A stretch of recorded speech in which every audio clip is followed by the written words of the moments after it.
Gregg Milstead here. I'd like to give you a little information on oil changes and what type of oil your vehicle requires.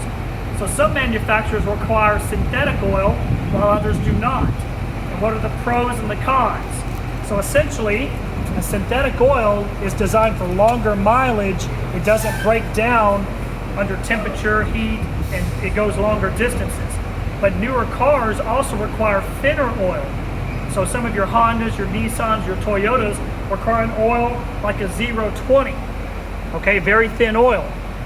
And it's also good for a lot longer in mileage, while other European cars require more of a European synthetic oil, which is a product like this, okay? Now your standard vehicles, older cars, things like that, just take a standard 520, 530 oil. Here's an example of that.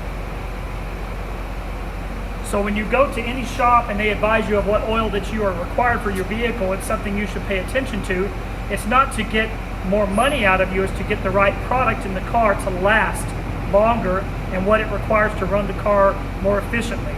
So come by this month, come check us out on our oil changes. Right now they're 50% off all oil changes. I'd like to come by and see you.